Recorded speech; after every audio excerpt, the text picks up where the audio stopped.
सद्गुरु साईनाथ महाराज की जय। सुप्रभात साई प्रभात।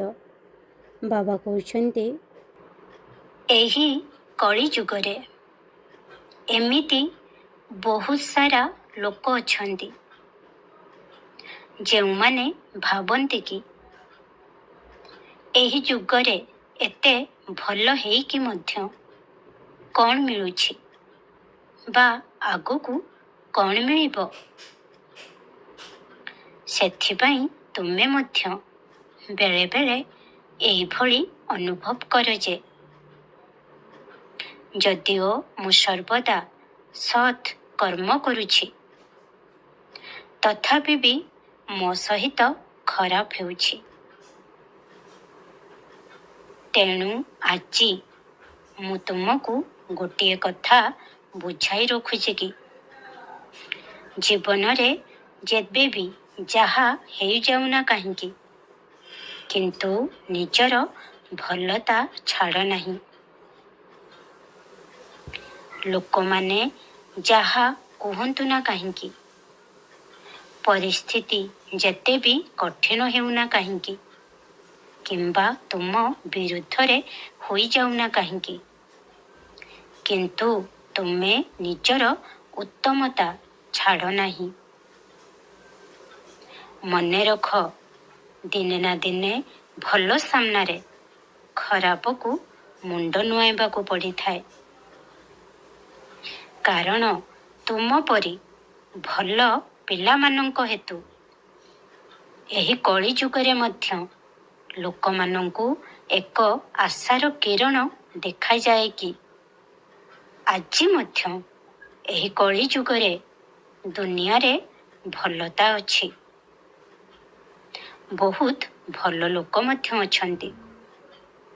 ତେଣୁ କଦାପି ତୁମର ଉତ୍ତମତାକୁ କେବେ ବି ମଧ୍ୟ ପଛରେ ଛାଡ଼ ନାହିଁ। ମନେ ରଖ, ମୁଁ ତୁମକୁ ପ୍ରତି ମୁହୂର୍ତ୍ତରେ ଦେଖୁଛି, ପ୍ରତ୍ୟେକ ମୁହୂର୍ତ୍ତରେ ଶୁଣୁଛି ଏବଂ ମୁଁ ହିଁ ତୁମର ଜୀବନ ନୌକାକୁ ପାର କରିଦେବି।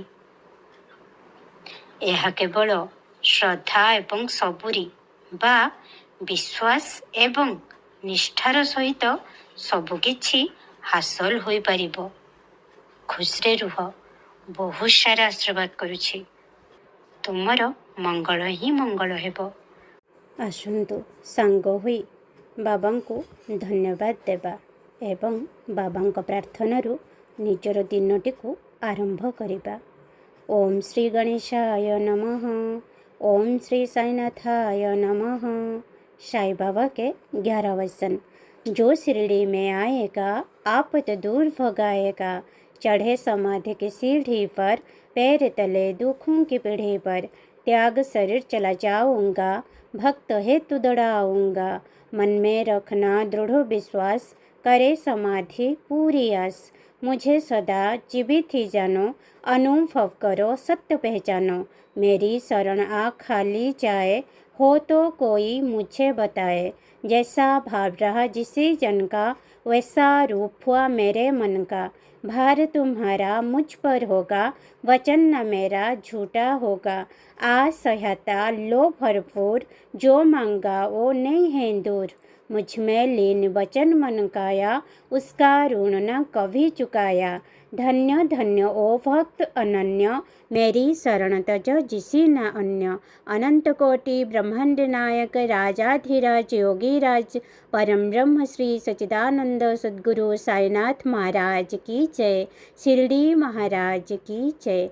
ओम साई राम। जय जय साई राम। बाबा समस्तंकर कल्याण करंतु। आजिर दिनटी समस्तंक पई शुभमय मंगलमय हेउ।